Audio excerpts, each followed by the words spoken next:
Since the return of the Bundesliga, we've been discussing the fact that Bayern Munich was on the verge of winning a historic 8 straight Bundesliga championship. And as I'm joined by Jeff Blair, Peter Galindo, and Dan Riccio, Jeff, I guess what we thought was going to happen happened after Bayern knocked off Werder Bremen.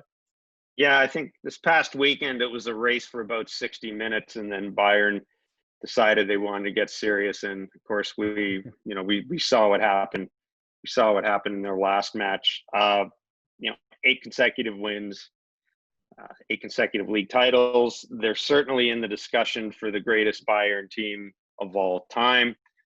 I think, the 2012, 2013 team, Jupp Heynckes' team, I think still probably is a bit of the measuring stick because of their Champions League win. But I'll tell you what, if this Bayern team does go on to win the Champions League, they certainly have to be considered the greatest Bayern team of all time. And as we talked about a little earlier, the other thing about this Bayern team that is really remarkable is just checking out the German press. People actually seem to like them.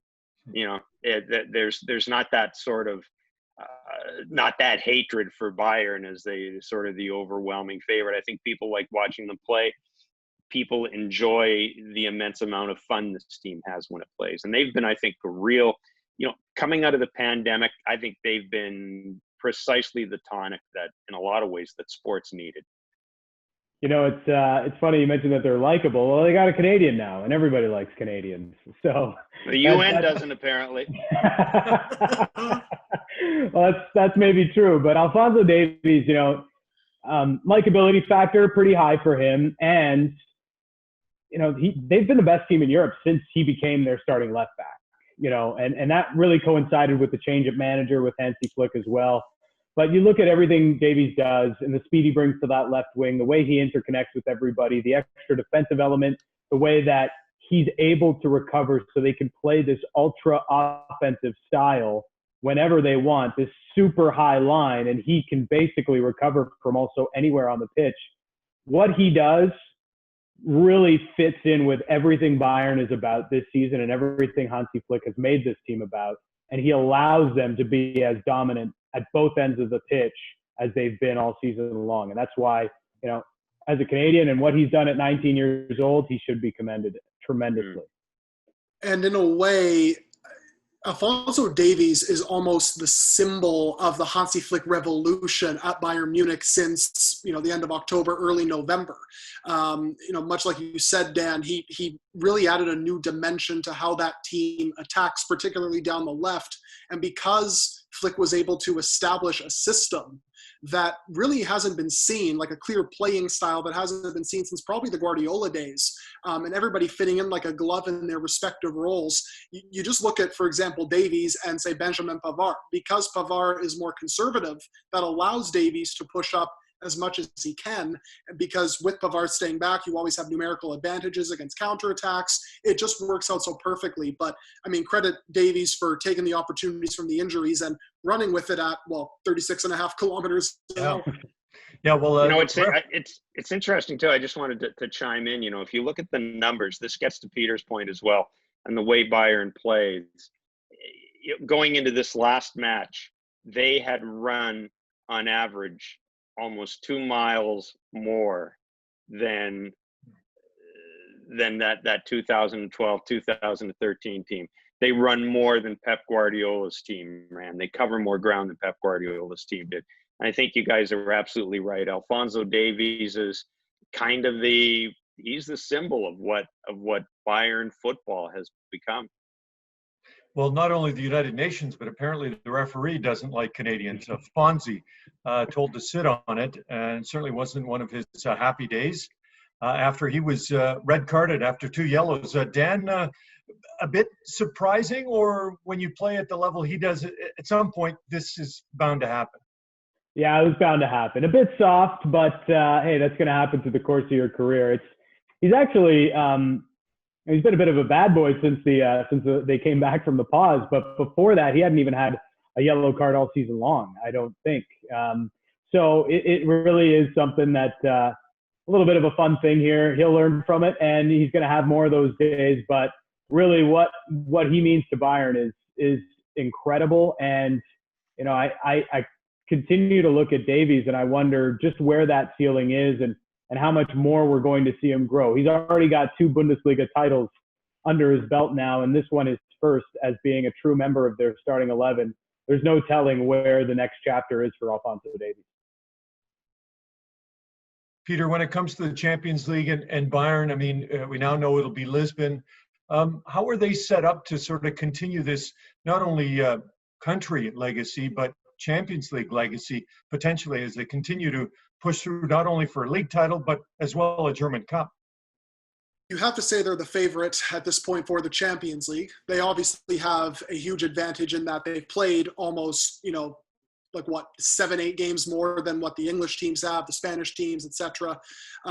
But if they win the German Cup, which they will be favored to do, if they can go into the Champions League despite the small layoff and kind of hit the ground running again, much like they did when they started the pandemic, you have to say that they are probably the clear favorite, because no one, I think, will be able to handle the intensity that they play at. Yeah, I don't see another team that's really going to stand up to them as sort of a favorite. We've seen Barcelona play pretty well, but Lionel Messi is going to be racking up a lot of fixtures over the next little while and running right into the Champions League matches come early August. Real Madrid, I think if they can find that next year, maybe they're it. But for me, Bayern is the clear-cut favorite right now for the Champions League, and they still got the Pokal on hand as well, so a treble could be on the horizon. Yeah, and I think one of the things Bayern has shown, and this is to their credit, by wrapping up the title as early as they have, they do have an awful lot of depth, and they've got a lot of interchangeable pieces. And plus, they've got a healthy Robert Lewandowski and an engaged Thomas Muller. I'm with you guys. I think almost everybody else in the Champions League is going to be playing for something, and the fixtures are going to come really fast. They're going to pile on top of each other. And I think this hand that Bayern has been dealt is probably the best hand you could get in this unique situation. Napoli defeats Juventus in the Coppa Italia. Dan, maybe the bigger story, first of all, congratulations to Gennaro Gattuso as the manager of Napoli. He lost his sister during this pause and this break, and so very emotional for him. But maybe a big story developing is that Ronaldo maybe doesn't look like Ronaldo. Still got the six-pack and the great hair, but maybe hasn't returned after the break to play like we're expecting to see him play. Yeah, I think he's kind of looked a little bit slow coming out of the break, but he still has had over 20 goals in Serie A this year.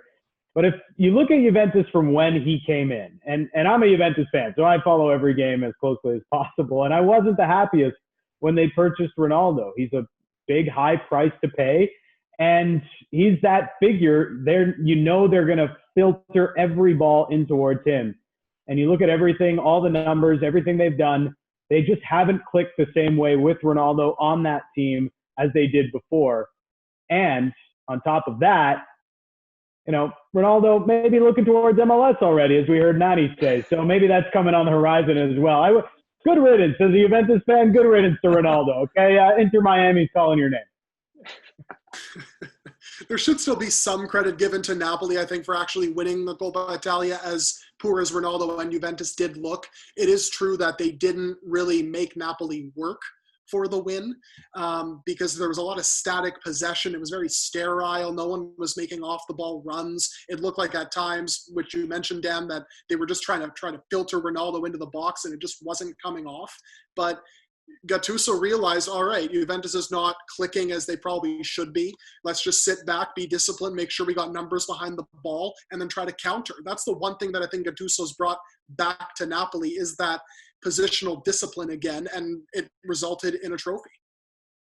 Yeah, they looked like they were Luton Town in the third round of the FA Cup playing at Old Trafford or something. Just the big, the 2 blocks of 4 blocking everything into the area.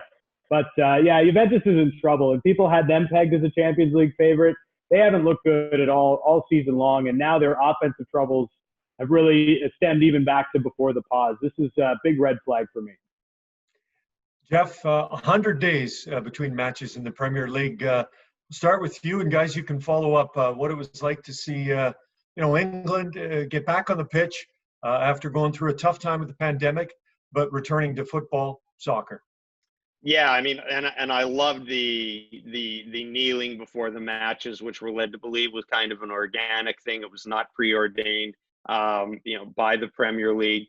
I thought it was pitch perfect, the tone it set. And it's kind of great that in the first match we have a controversy, with Hawkeye and as a Manchester United fan, I'm more than willing. I'm more than willing to take that. I'll take any help we can get, but only the Premier League in the first match back could have an issue with goal line technology and have the company have to issue an apology and say this has worked like 9,000 times. This is the one time it hasn't worked. So, God bless the Premier League. It really is good to have it back. Yeah, some things just never change, right? And that includes Arsenal. Arsenal fans all hopeful that they're going to make a climb up the standings here with the restart. And they lose 3-0 to Manchester City. Pretty humbling experience for Arsenal fans once again. Tough. And David Luiz, he took a little bit of the pressure off Hawkeye as Premier League Twitter kind of just got on David Luiz a little bit later on in the afternoon. Yeah, just a disastrous day for him. As soon as he came on, you could see Manchester City kind of go, oh, okay, let's try to maybe filter stuff down the right side now to see if we can get in behind him. And sure enough, Kevin De Bruyne hitting a ball that kind of caused Luiz problems. And then from there, Manchester City was off to the races. And I think luckily for them, because like everybody else, they were probably rusty. They didn't have to get past second gear, and they still managed to coast to a win. And we await Liverpool, who's at the top of the table, 1 draw, 1 defeat, 27 victories. We'll see if they can keep that up, continuing on Sunday. Peter Galindo, Jeff Blair, Dan Riccio, lots of soccer to talk about, and lots for you guys to talk about as well. Appreciate your time. Thanks, Gene. Thanks, Gene. Thank you.